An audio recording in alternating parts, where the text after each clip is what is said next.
الحمد لله نحمده ونستعينه ونستغفره ونؤمن به ونتوكل عليه ونعوذ بالله من شرور أنفسنا ومن سيئات أعمالنا من يهده الله فلا مضل له ومن يضلله فلا هادي له ونشهد أن لا إله إلا الله وحده لا شريك له ونشهد أن سيدنا وحبيبنا ومولانا محمدا عبده ورسوله صلى الله تعالى على خير خلقه محمد وآله وأصحابه أجمعين أما بعد فأعوذ بالله من الشيطان الرجيم بسم الله الرحمن الرحيم قل أوحي إلي أنه استمع نفر من الجن فقالوا إنا سمعنا قرآنا عجبا يهدي إلى الرشد فآمنا به ولن نشرك بربنا أحدا صدق الله مولانا العظیم۔ بزرگان محترم اور برادران عزیز، سورہ جن کی ابتدائی آیتیں آپ کے سامنے تلاوت کی ہیں، اور ان آیات کو سن کر ہی آپ یہ سمجھ گئے ہوں گے کہ بیان آج کا جنات پر ہوگا، اور اس موضوع کا انتخاب اس لیے کیا گیا ہے کہ ہمارے معاشرے میں یہ باتیں پھیلتی جا رہی ہے کہ ذرا سا بھی کسی کو کچھ ہو جائے تو وہ فوراً کہتا ہے جی ہمارے یہاں جنات کا اثر ہو گیا ہے، اور پھر وہ جناب اس کے لیے ایسے لوگوں کے پاس رجوع کرتے ہیں، ایسے عاملوں کے پاس جو جھوٹے عامل ہوتے ہیں، جو ان کو لوٹتے ہیں۔ آج کل مارکیٹ میں زیادہ تر جھوٹے عامل ہیں، اچھے اور سچے لوگ تو کم ہیں، موجود ہیں، یہ نہیں کہ وہ نہیں ہے، لیکن وہ عملیات کو اور ان چیزوں کو اپنا پیشہ نہیں بناتے ہیں، وہ لوگوں کی خدمت کرتے ہیں، ایسے لوگ کم ہوتے ہیں۔ اور یہ جو مارکیٹ اور بازاروں میں لوگ بیٹھے ہوئے ہیں، یہ تو لوٹنے والے لوگ ہیں، طرح طرح کی باتیں لوگوں کو بتاتے ہیں۔ تو اس لیے جنات سے متعلق چند باتیں عرض کرنی ہے تاکہ مسلمانوں کو، آپ کو یہ معلوم ہو کہ جنات کی کیا حقیقت ہے، اور قرآن و سنت میں ان کے بارے میں کیا بیان آیا ہے۔ اللہ رب العزت نے جتنی مخلوقات پیدا کی ہے ان کی صحیح تعداد کا علم تو اللہ کو ہے، اور ان مخلوقات میں سے 3 بڑی مخلوقات ہیں۔ ایک مخلوق جن کو ملائکہ کہا جاتا ہے، اللہ نے ان کو پیدا کیا ہے، نور سے پیدا کیا ہے، وہ نورانی مخلوق ہے۔ دوسری مخلوق حضرت انسان ہے، حضرت آدم کی اولاد ہے، اللہ نے آدم علیہ السلام کو مٹی سے پیدا کیا ہے۔ اور تیسری بڑی مخلوق وہ جنات کی مخلوق ہے جن کو اللہ نے آگ سے پیدا کیا ہے۔ تو جنات وہ مخلوق ہے جن کو اللہ تعالیٰ نے آگ سے پیدا کیا ہے۔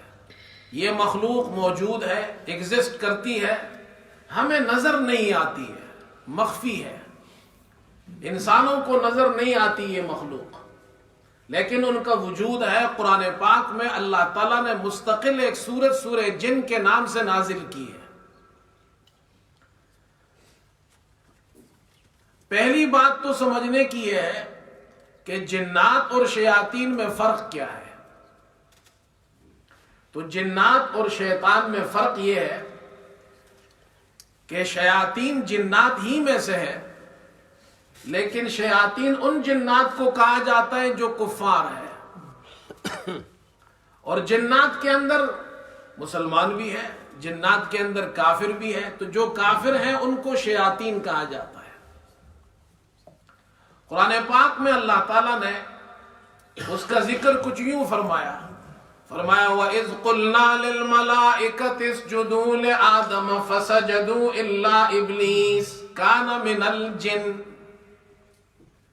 اللہ فرماتے ہیں جب ہم نے فرشتوں سے کہا کہ حضرت آدم کو سجدہ کرو، ان سب نے سجدہ کیا سوائے ابلیس کے، اس نے سجدہ نہیں کیا۔ کانا من الجن، اللہ تعالیٰ فرماتے ہیں وہ ابلیس جنات میں سے تھا۔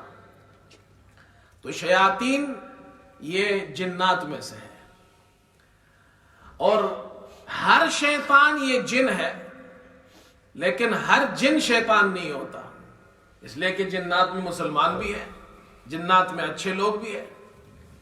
پھر جنات کے اندر انسانوں کی طرح توالد اور تناسل کا سلسلہ بھی اللہ نے رکھا ہے، ان کے یہاں بھی اولاد ہوتی ہے، ان کے یہاں بھی مذکر مؤنث ہے، ان کے یہاں بھی شادیاں ہوتی ہیں، توالد تناسل کا سلسلہ موجود ہے، ان کی اولاد ہے۔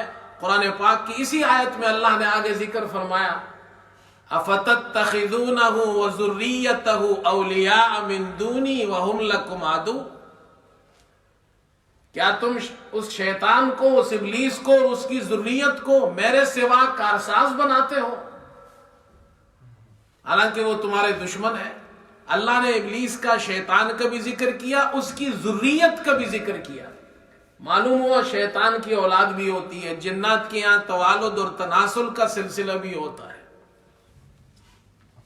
تو یہ فرق ہے جنات میں اور شیاطین میں، کہ شیاطین ان جنات کو کہا جاتا ہے جو کافر ہو گئے ہیں، اور جنات کے اندر اچھے جنات بھی ہیں، مسلمان جنات بھی ہے۔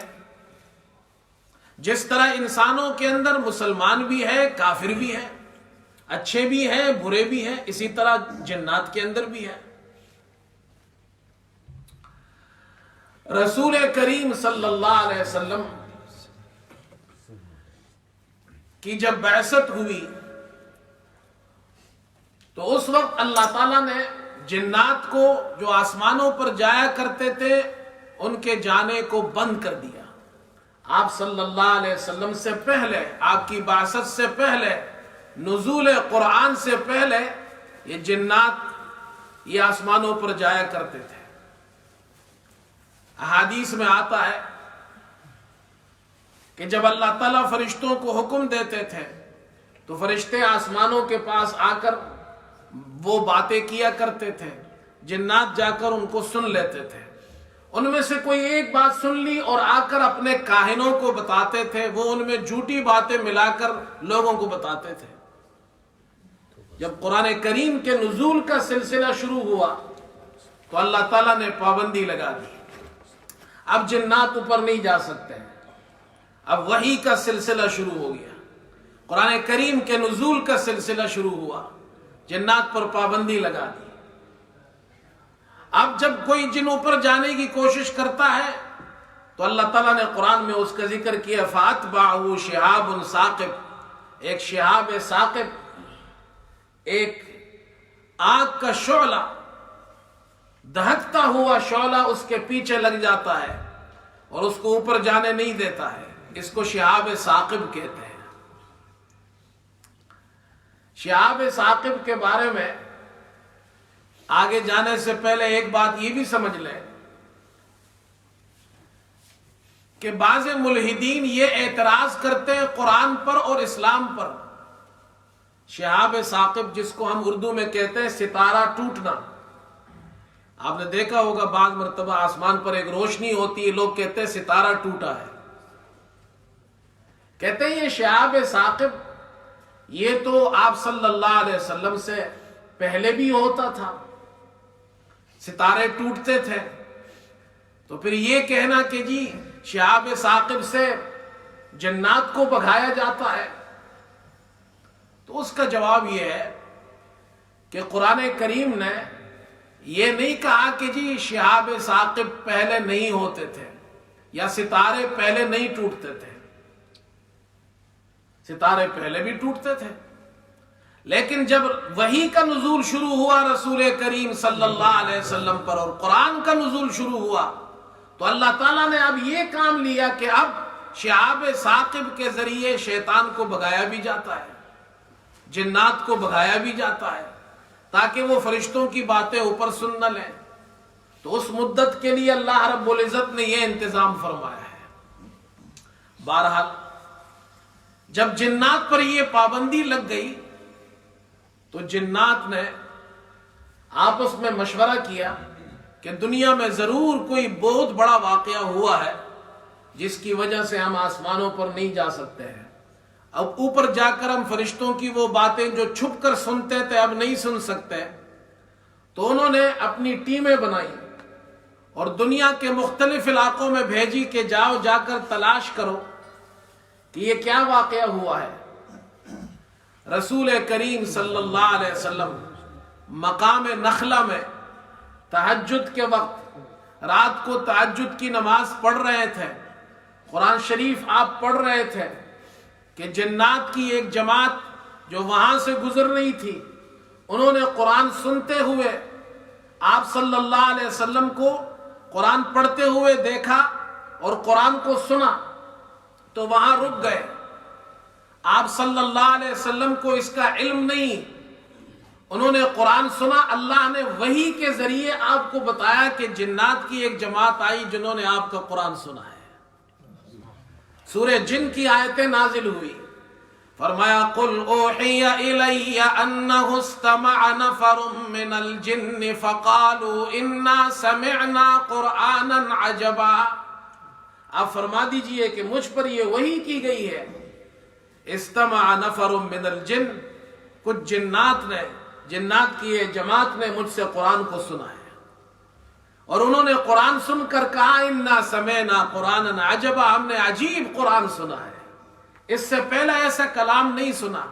یہدی الی الرشد، جو نیکی کی طرف رہنمائی کرتا ہے، فآمنا بہ، ان جنات نے قرآن کو سننے کے بعد کہا ہم اس قرآن پر ایمان لے آئے، وَلَن نُشْرِكَ بِرَبِّنَا أَحَدًا، اور ہم اللہ کے ساتھ ہرگز کسی کو شریک نہیں کریں گے۔ اللہ نے سورہ احقاف میں بھی اس کا ذکر فرمایا، وَإِذْ صَرَفْنَا إِلَيْكَ نَفَرًا مِّنَ الْجِنِّ يَسْتَمِعُونَ الْقُرْآنَ، اور جب ہم نے جنات کی ایک جماعت کو آپ کی طرف پھیر دیا، وہ قرآن کو سن رہے تھے، فَلَمَّا حَضَرُوهُ، جب وہ حاضر ہوئے، آپ صلی اللہ علیہ وسلم قرآن پڑھ رہے ہیں، قَالُوا أَنصِتُوا، انہوں نے کہا خاموش ہو جاؤ۔ فَلَمَّا قُضِيَ، اور جب آپ صلی اللہ علیہ وسلم قرآن پڑھ کر فارغ ہو گئے، انہوں نے قرآن کو سنا، اب قرآن کو سننے کے بعد مسلمان ہو گئے، صرف مسلمان بھی نہیں ہوئے بلکہ وَلَّوْا إِلَىٰ قَوْمِهِمْ مُنذِرِينَ، وہ اپنے قوم کے طرف لوٹے اس حال میں کہ ڈرانے والے تھے، اب ان کو اسلام کی دعوت دینے والے تھے۔ میں جب یہ آیت طلبہ کو بیان کرتا ہوں اپنے یہاں تو میں ان سے کہتا ہوں دیکھو جنات آئے، انہوں نے قرآن کو سنا، اور جب قرآن سننے لگے تو انہوں نے کہا انصتو، خاموش ہو جاؤ، قرآن کا ادب کیا، قرآن کا احترام کیا، اللہ نے ان کو ایمان کی دولت سے مالا مال کر دیا۔ ادب اور احترام بہت بڑی چیز ہے، جنات نے قرآن کا ادب اور احترام کیا۔ اور اللہ تعالیٰ نے جب سورہ رحمان نازل کی، ایک روایت میں آتا ہے رسول کریم صلی اللہ علیہ وسلم ایک مرتبہ کچھ لوگوں کو سورہ رحمان کی تلاوت کر رہے تھے، کچھ لوگوں کو سورہ رحمان آپ سنا رہے تھے، انہوں نے سورہ رحمان سنی اور کچھ کہا نہیں۔ آپ نے فرمایا لیلۃ الجن میں نے سورہ رحمان جنات کو سنائی تھی، وہ تم سے بہتر تھے، جب بھی میں اس آیت پر پہنچتا فَبِأَيِّ آلَاءِ رَبِّكُمَا تُكَذِّبَانِ، اللہ فرما رہے جنات اور انسانوں سے کہ تم اللہ کی کن کن نعمتوں کو جھٹلاؤ گے. یہ بار بار سورہ رحمان میں آ رہا ہے فَبِأَيِّ آلَاءِ رَبِّكُمَا تُكَذِّبَانِ. آپ صلی اللہ علیہ وسلم نے فرمایا جنات جب اس آیت کو سنتے اور جب میں یہ آیت پڑھتا تو وہ اس کی جواب میں کہتے لا بشیء من نعمک ربنا نکذب فلک الحمد، اے ہمارے رب ہم آپ کی نعمتوں میں سے کسی بھی نعمت کو نہیں جھٹلاتے ہیں، فلک الحمد، تیرے لیے ہی حمد ہے. آپ نے فرمایا وہ تم سے بہتر تھے. جنات میں بھی اتنا ادب ہے، قرآن کو سنتے ہیں، قرآن کو سمجھتے ہیں، قرآن پر ایمان لے آئے. اللہ تعالیٰ نے آپ صلی اللہ علیہ وسلم قرآن پڑھ رہے ہیں، جنات آئے قرآن سنا، آپ کو علم نہیں، اللہ نے وہی بیچ کر آپ کو بتایا، وہ آئے قرآن کو انہوں نے سنا، مسلمان ہو گئے، ایمان لے آئے. البتہ علماء فرماتے ہیں کہ آپ صلی اللہ علیہ وسلم نے جنات کو دعوت دی ہے اور جنات کے وفود آئے ہیں اور 6 مرتبہ جنات کا وفد حاضر ہوا ہے، آپ صلی اللہ علیہ وسلم نے ان کو اسلام کی دعوت دی ہے. تو جنات کے اندر مسلمان بھی ہے، جنات کے اندر ایمان والے بھی ہیں، قرآن کو ماننے والے بھی ہیں، جنات کے اندر اچھے اچھے لوگ ہیں، جنات کے اندر اولیاء بھی ہیں، نیک لوگ بھی ہیں، بزرگ بھی ہیں. جیسے انسانوں میں ہیں اچھے برے ہیں، جنات کے اندر بھی ہیں. تو یہ پوری سورہ جن ہے جس کا نام ہی سورہ جن ہے. تو جنات کی ایک حقیقت ہے، ایک وجود ہے ان کا، ہمیں نظر نہیں آتے وہ. اللہ اکبر. اور ایک بات یہ سمجھ لینی چاہیے، کیا جن انسان کو چمٹتا ہے، جن انسان کے اندر داخل ہوتا ہے، اس بارے میں بھی یہ سمجھ لینا چاہیے کہ قرآن اور سنت کی روشنی میں جو بات معلوم ہوتی ہے وہ یہ ہے کہ جن انسان کو اللہ کے حکم کے بغیر نقصان نہیں پہنچا سکتا ہے. کوئی بھی شخص، نہ انسان کسی انسان کو نقصان پہنچا سکتا ہے، نہ جن کسی انسان کو نقصان پہنچا سکتا ہے. قرآن پاک میں اللہ فرماتے ہیں وَمَا هُمْ بِضَارِّينَ بِهِ مِنْ أَحَدٍ إِلَّا بِإِذْنِ اللَّهِ، اللہ کے حکم کے بغیر وہ کسی کو نقصان اور ضرر نہیں پہنچا سکتے ہیں. یہ نہیں سمجھنا چاہیے ذرا سی کوئی چیز ہو جائے تو فوراً کہتے جی ہمارے یہاں جنات آ گئے ہیں، جنات کا اثر ہے. آج کل یہ باتیں ہمارے معاشرے میں بہت پھیل رہی ہے. ذرا سی رات کو آواز سن لی، کوئی کٹ کی آواز آ گئی، کہتے جی ہمارے یہاں جنات ہے. تو مجھ سے کسی نے کہا کہ جی رات کو آواز آتی ہے ہمارے گھر میں، ٹک ٹک کی آواز آتی ہے، لگتا ہے جنات ہمارے گھر. میں نے کہا تو میرے گھر میں بھی آتی ہے. اور یہاں کے گھر آپ کو معلوم ہے لکڑی کے گھر ہے، آپ اس میں رات کو پاؤں رکھے تو آپ پورے گھر میں آواز آتی ہے. تو یہ ضروری نہیں ہے بھائی کوئی آوازیں آ رہی ہے تو آپ کے جنات آ گئے ہمارے گھر. جنات اتنے بھی فارغ نہیں ہے. البتہ اتنی بات سمجھ لینی چاہیے کہ جنات کا وجود ہے، اللہ کے حکم کے بغیر کسی کو نقصان نہیں پہنچا سکتے. لیکن یہ بھی ایک حقیقت اپنی جگہ ہے کہ جنات انسان کو چمٹ سکتا ہے اور چمٹتا ہے. قرآن پاک کی ایک آیت میں ہمیں یہ بات معلوم ہوئی ہے. حضرات علماء فرماتے ہیں اللہ تعالیٰ نے قرآن پاک میں سود خوروں کا جہاں ذکر کیا وہاں اللہ تعالیٰ نے سود خوروں کو تشبیہ دی ہے. فرمایا الذین یأکلون الربا لا یقومون الا کما یقوم الذی یتخبطہ الشیطان من المس. اللہ سود خوروں کے بارے میں فرماتے ہیں جو لوگ سود کھاتے ہیں یعنی سود خور لوگ، لا یقومون الا کما یقوم الذی یتخبطہ الشیطان من المس، وہ قیامت کے دن کھڑے نہیں ہوں گے مگر اس حال میں کما یقوم الذی، جیسے کہ وہ شخص جو کھڑا ہوتا ہے کون سا شخص؟ یتخبطہ الشیطان من المس، جسے شیطان نے چمٹ کر خبتی بنا دیا ہو. جنات نے، شیطان نے چمٹ کر اس کے ہوش و حواس گم کر دیے ہو، وہ خبتی ہو گیا ہو. اس آیت میں دو باتیں معلوم ہوئی. ایک بات یہ معلوم ہوئی کہ شیطان اور جن انسان کو چمٹ سکتا ہے، اور دوسری بات یہ معلوم ہوئی کہ اس کے چمٹنے کے اثر سے، انسان میں جنات کے داخل ہونے کے اثر سے وہ خبتی ہو جاتا ہے، اپنے ہوش و حواس کھو بیٹھتا ہے. اور ایسے ہی ہوتا ہے، جس کو جنات جس کو چمٹ جائے تو وہ اپنے ہوش و حواس کھو بیٹھتا ہے.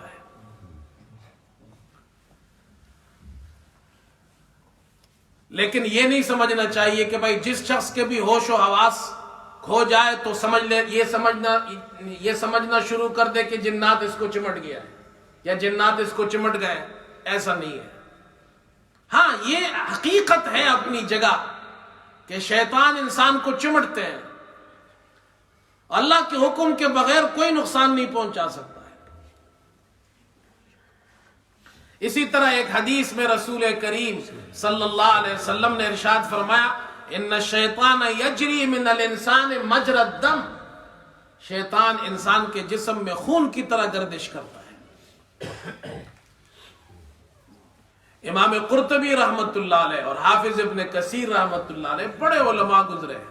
انہوں نے قرآن کریم کی، ان دونوں نے تفسیریں لکھی ہیں، دونوں نے قرآن کی تفسیر لکھی ہے، اور اس آیت سے ان دونوں حضرات نے یہ ثابت کیا ہے کہ جن انسان کو چمٹ سکتا ہے، اور اس کے چمٹنے سے اس کا اثر یہ ہوتا ہے کہ وہ ہوش و حواس کھو بیٹھتا ہے. اب یہ جن انسان کو جو چمٹتا ہے تو یہ کیوں چمٹتا ہے اور کب چمٹتا ہے؟ امام ابن تیمیہ رحمت اللہ علیہ فرماتے ہیں کہ اس کی تین بڑی وجوہات ہیں. تین بڑی وجوہات ہیں جس کی وجہ سے جن انسان کو نقصان پہنچاتا ہے، اس کو چمٹ جاتا ہے. ایک وجہ یہ کہ کبھی کوئی جن کسی انسان کو پسند کر لیتا ہے تو اس کو چمٹ جاتا ہے، اور یہ اس چمٹنے اور اس کے اثر میں تکلیف کے اندر سب سے کم اثر ہوتا ہے، اس لیے کہ اس کا مقصد نقصان پہنچانا نہیں ہوتا ہے.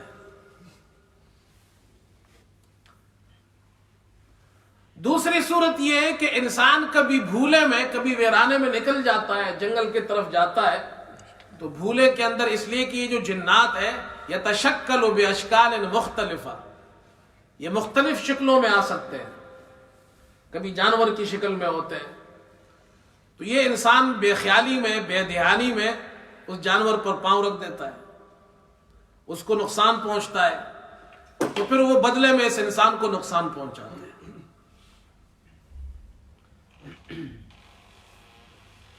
اور تیسری صورت یہ لکھی ہے کہ شریر جنات بلا وجہ کبھی انسان کو نقصان پہنچاتے ہیں. یہ تین وجہ لکھی ہے. لیکن اس کا یہ مطلب نہیں ہے کہ آپ ڈرنا شروع کر دیں کہ جی جنات جو ہے وہ جناب ہمیں چمٹ جاتے ہیں تو ہمیں نقصان پہنچتا ہے اس سے. ایسی بات نہیں ہے. ہمارے یہاں ایک مسئلہ یہ بھی ہے کہ بیان سنتے ہیں 1 گھنٹے کا، اس میں سے ایک بات لے لیتے ہیں. یہ مولوی صاحب نے کہا تھا جی جن چمٹتا ہے انسان کو، تو بس وہ ایک ہی بات لے لی ہے، جن چمٹتا ہے انسان کو، آگے پیچھے پوری بات چھوڑ دی ہے. بابا ہر انسان کو جن نہیں چمٹتا. نیک لوگوں پر شیطان کا کوئی اثر نہیں ہوتا، اور جنات سے ڈرنے کی کیا ضرورت ہے؟ اگر آپ اچھے مسلمان ہیں، پکے مسلمان ہیں، اللہ پر ایمان ہے، یقین ہے، جنات آپ کو کیا نقصان پہنچا سکتے ہیں؟ کوئی آپ کو نقصان نہیں پہنچا سکتا ہے. رسول کریم صلی اللہ علیہ وسلم ایک مرتبہ نماز پڑھا رہے تھے. ابو دردہ رضی اللہ عنہ کی روایت ہے، آپ صلی اللہ علیہ وسلم نماز پڑھا رہے تھے تو نماز کے اندر آپ نے 3 مرتبہ یہ ارشاد، یہ جملہ پڑھا آپ نے، یہ کلمات پڑھے آپ نے، اعوذ باللہ منک، میں تجھ سے اللہ کی پناہ مانگتا ہوں، اعوذ باللہ منک۔ اور پھر آپ نے ارشاد فرمایا وَأَلْعَنُكَ بِلَعْنَةِ اللَّهِ، میں تجھ پر اللہ کی لعنت بھیجتا ہوں۔ 3 مرتبہ آپ نے یہ کلمات ارشاد فرمائے، صحابہ سن رہے ہیں پیچھے نماز کے اندر۔ اس کے بعد آپ نے اپنا ہاتھ آگے بڑھایا، جب نماز ختم ہوئی تو صحابہ نے آپ سے پوچھا اللہ کے رسول، آپ نے آج نماز میں ایسے کلمات پڑھے جو آپ نے پہلے نہیں پڑھے تھے، اور آپ نے آگے ہاتھ بڑھایا جیسے کسی چیز کو پکڑنے کے لیے ہاتھ بڑھایا ہو، ہم نے اس سے پہلے یہ عمل نہیں دیکھا، یہ کلمات نہیں سنے۔ آپ نے فرمایا ابلیس آگ لے کر آیا تھا اور مجھ پر وہ آگ پھینکنے کے لیے آیا تھا، نقصان پہنچانے کے لیے آیا تھا، اس لیے میں نے یہ کلمات پڑھے۔ اور پھر آپ نے ارشاد فرمایا اس کو یہ طاقت نہیں ہوئی ابلیس کو کہ آپ کو نقصان پہنچا سکے۔ اور پھر آپ نے ارشاد فرمایا وہ جو آپ نے ہاتھ آگے بڑھایا تھا، فرمایا مجھے اپنے بھائی حضرت سلیمان کی دعا یاد آ گئی، رب ہب لی ملکا لا ينبغی لأحد من بعدی، اے میرے رب مجھے ایسی حکومت عطا فرما دے، اپنی طرف سے عنایت، ایسی حکومت عنایت فرما دے، لا ينبغی لأحد من بعدی، میرے بعد کسی کے لیے بھی وہ شایع نہ ہو۔ تو اللہ تعالیٰ نے ان کو ہواؤں پر حکومت عطا فرما دی، جنات پر حکومت عطا فرما دی۔ فرمایا میرے بھائی سلیمان کی یہ دعا یاد آ گئی، اس لیے آپ نے پکڑا نہیں اسے۔ فرمایا اگر یہ دعا مجھے یاد نہ آتی اور یہ حضرت سلیمان کی دعا نہ ہوتی تو میں اسے قید کر لیتا اور باندھ دیتا، اور صبح مدینے کے بچے اس کے ساتھ کھیل رہے ہوتے۔ حضرت سلیمان علیہ السلام اللہ تعالیٰ نے جنات کو ان کے لیے مسخر کر دیا تھا۔ اب یہ مسئلہ بھی سمجھ لیجئے، جنات کی تسخیر کا مسئلہ، کہ جو عامل جنات کو مسخر کرتے ہیں، اپنے قابو میں کر لیتے ہیں، کیا جنات کو مسخر کرنا، اس کی تسخیر کرنا جائز ہے؟ تو اس بارے میں یہ سمجھ لیجئے کہ اگر اللہ تعالیٰ نے کسی نبی کے لیے جنات کو مسخر کر دیا ہو، اللہ نے کر دیا ہو، تو وہ اس نبی کا معجزہ ہوتا ہے۔ جیسے حضرت سلیمان علیہ السلام کے لیے اللہ رب العزت نے جنات کو مسخر کر دیا۔ سلیمان علیہ السلام ان سے بڑے بڑے کام لیا کرتے تھے۔ حضرات علماء فرماتے جب بیت المقدس کی تعمیر شروع کی تو جنات کام کر رہے تھے، اور حضرت سلیمان علیہ السلام نے کو اللہ تعالیٰ نے ان کے قابو میں دے دیا تھا۔ میں مسجد اقصی گیا ہوں، اور مسجد اقصی کے نیچے زیر زمین وہ پرانی مسجد ہے، پرانی تعمیر ہے، اور وہاں اگر آپ جائیں گے تو آپ حیران ہو جائیں گے، ایک ایک پتھر اتنا بڑا ہے، واضح طور پر وہ پتھر نظر آتے ہیں جو عمارت بنائی گئی ہے، وہ پتھر اتنا بڑا ہے، یہاں سے لے کر اس دیوار کے آخر تک ایک ایک پتھر ہے۔ یہ میں خود دیکھ کر آیا ہوں، اتنے بڑے بڑے پتھر ہیں، وہ انسان تو نہیں اٹھا سکتے۔ تو نبی کو اللہ ان کے لیے جنات کو مسخر کر دے، یہ نبی کا معجزہ ہوتا ہے۔ کسی ولی اور بزرگ کے لیے اللہ ان کو جنات کو مسخر کر دے تو یہ اس ولی کی اور بزرگ کی کرامت ہوتی ہے۔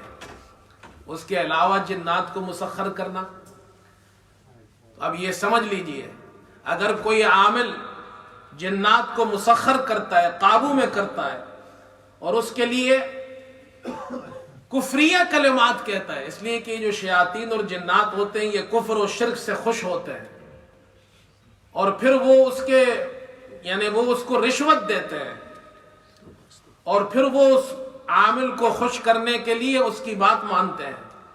اگر کفریہ کلمات سے کسی جن کو مسخر کیا جائے تو یہ کفر ہے، اس سے آدمی کافر ہو جاتا ہے۔ اور اگر کفریہ کلمات نہ ہو ایسے کلمات ہو جو معصیت پر مشتمل ہو، گناہ پر مشتمل ہو، تو پھر وہ گناہ کبیرہ ہے۔ ایسے کلمات اگر پڑھ کر جنات کو مسخر کیا جائے جس کے معنی نہیں معلوم ہو، تب بھی علماء نے اس سے منع کیا ہے۔ البتہ قاضی بدر الدین نے لکھا ہے کچھ لوگ ایسے بھی تھے جو اچھے کلمات کے ذریعے وہ شیاطین کو مسخر کر لیتے ہیں۔ امام ابن آدم کے بارے میں لکھا ہے کہ انہوں نے اسماء الہیہ سے، اللہ کے ناموں سے، وہ نیک آدمی تھے، اللہ کے ناموں سے انہوں نے جنات کو مسخر کیا ہوا تھا۔ تو اس کے بارے میں علماء فرماتے ہیں اگر کفریہ کلمات بھی نہ ہو، معصیت والے کلمات بھی نہ ہو، ایسے کلمات بھی نہ ہو جس کا معنی معلوم نہیں ہے، اگر کوئی نیک آدمی ہے اللہ کے ناموں سے، قرآن کی آیات سے، اس طرح کے وظائف سے وہ جنات کو اس لیے مسخر کرتا ہے، اس لیے قابو کرتا ہے کہ یہ جن کسی کو نقصان نہ پہنچائے، کسی کی تکلیف کو دور کرنے کے لیے اسے قابو میں کرتا ہے، اس کو جن کو اس سے ہٹانے کے لیے اسے قابو میں کرتا ہے، یہ تسخیر جائز ہے۔ لیکن اس کے علاوہ اگر کوئی شخص اس لیے قابو میں کرتا ہے کہ وہ اس کو اپنا پیشہ بنائے، تو یہ علماء نے اس سے منع کیا ہے۔ اور اس کے بارے میں ایک واضح بات یہ لکھی ہے کہ جن بھی آزاد مخلوق ہے، جیسے انسان آزاد مخلوق ہے، آزاد کو غلام بنانا جائز نہیں ہے۔ اور یہ بات یاد رکھیں، یہ ہر آدمی آج کل جتنے بھی عامل ہیں، میں نے کہا نا شروع میں، مارکیٹ میں جھوٹے لوگ بہت ہیں، بڑے بڑے پوسٹر لگائے ہوئے ہیں، جی ہمارے پاس بابا فلاں بابا جو ہے وہ جنات کو مسخر کرتے ہیں، یہ کرتے ہیں۔ اتنا آسان کام نہیں ہے، بہت مشکل کام ہے، ہر آدمی کر بھی نہیں سکتا ہے۔ لیکن میں نے یہ تفصیل بتا دی آپ کو اس فکر کرنے کی ضرورت ہی نہیں ہے۔ رسول کریم صلی اللہ علیہ وسلم نے، اللہ تعالیٰ نے قرآن میں ہمیں ایسی دعائیں بتائی ہیں، آپ وہ دعائیں پڑھیں، انشاءاللہ کوئی اثر نہیں ہوگا۔ ہم خود تو کچھ کرتے ہیں نہیں، ایک آدمی نماز نہیں پڑھتا،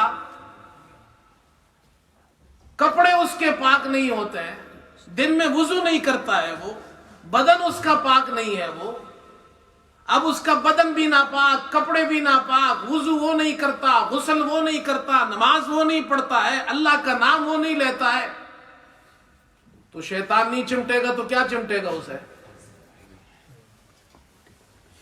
اور اگر آپ اچھے مسلمان ہیں، نماز پڑھتے ہیں، قرآن پڑھتے ہیں، عبادت کرتے ہیں، اسی لیے تو کہا ہے ہر کام شروع کرنے سے پہلے بسم اللہ پڑھو، گھر میں داخل ہو بسم اللہ پڑھو۔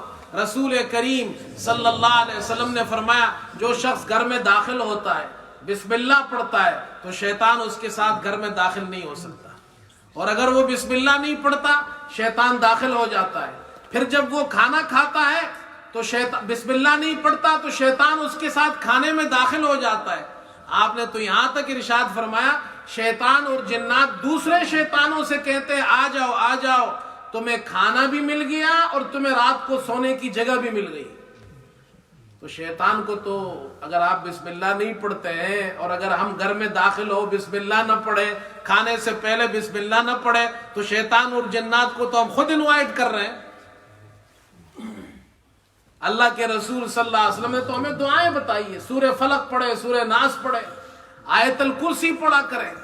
آپ صلی اللہ علیہ وسلم نے فرمایا جو شخص آیت الکرسی رات کو پڑھتا ہے صبح تک اللہ تعالیٰ اس کی حفاظت فرماتے ہیں، جنات سے محفوظ رہتا ہے، کوئی اسے نقصان نہیں پہنچاتا۔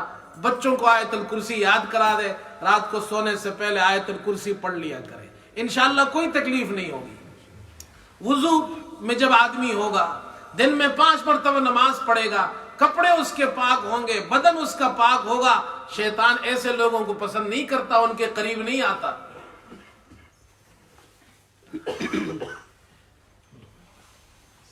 شیطان تو گندگی کو پسند کرتا ہے، اسی لیے ہمیں حکم یہ دیا گیا ہے، اللہ کے رسول نے ہمیں یہ دعا سکھائی ہے، جب بیت الخلاء جاؤ تو کیا پڑھو؟ اللہم انی اعوذ بک من الخبث والخبائث۔ یہ خبث اور خبائث یہ میل اور فی میل جنات کو کہتے ہیں. خبث میل جنات اور خبائث فی میل جنات. تو اس سے پناہ مانگتے ہیں, اللہ کی پناہ مانگتے ہیں, یا اللہ ہمیں ان سے بچا. وہ شیطان کی جگہ جو ہے وہ بیت الخلا ہے. جنات کی جگہ جو ہے, جو شریر قسم کے جنات ہوتے ہیں جو آپ کو نقصان پہنچا سکتے ہیں, وہ گندگی کو پسند کرتے ہیں. ورنہ اچھے جنات بھی ہیں, اچھے جنات ہیں, نماز پڑھتے ہیں, اللہ کا قرآن پڑھتے ہیں, ذکر کرتے ہیں. سہل بن عبداللہ ایک بزرگ گزرے ہیں, وہ فرماتے میں نے ایک جن کو دیکھا کہ وہ نماز پڑھ رہا تھا. نماز پڑھنے کے بعد میں نے سلام کیا, انہوں نے وعلیکم السلام کہا. انہوں نے ایک جبہ پہنا ہوا تھا بہت ہی خوبصورت, تو میں اس جبے کو دیکھ رہا تھا. انہوں نے کہا تمہیں اس جبے کو دیکھ کر تعجب ہو رہا ہے, یہ میں نے 700 سال سے پہنا ہوا ہے. اسی جبے میں نے حضرت عیسیٰ علیہ السلام سے ملاقات کی, اور میں ان جنات میں سے ہوں جو رسول کریم صلی اللہ علیہ وسلم کا قرآن سن کر واپس گئے تھے, اور جن کے بارے میں سورہ جن نازل ہوئی تھی. میں ان جنات میں سے ہوں. جنات کے اندر اچھے لوگ بھی ہیں, جنات کے اندر نمازی لوگ بھی ہیں. البتہ مسلمانوں کو چاہیے پاک صاف رہے, گھروں میں قرآن کا اہتمام کرے, نماز کا, ذکر و اذکار کا اہتمام کرے, بچوں کو اچھی دعائیں سکھائے, کھانے سے پہلے ان کو بتائے بسم اللہ پڑھو, ہاتھ دھو کر آؤ, بیت الخلا جائے اللہم انی اعوذ بک من الخبث والخبائث پڑھو, رات کو سونے سے پہلے آیت الکرسی بچوں کو سکھاؤ, ہاں گھر سے نکلے بسم اللہ توکلت علی اللہ یہ سکھاؤ, گاڑی میں بیٹھو گاڑی کی دعا سکھاؤ. انشاءاللہ بچے بھی محفوظ ہوں گے, بڑے بھی محفوظ ہوں گے. یہاں کچھ سالوں پرانی بات ہے, ایک انگریز آیا مسجد میں, ماشاءاللہ لہیم شہیم آدمی, تگڑا آدمی, لمبا اور تگڑا آدمی. یہ دروازے میں داخل ہو تو اس کا سر لگتا تھا. تو وہ آیا کہ جی مجھے امام سے ملنا ہے.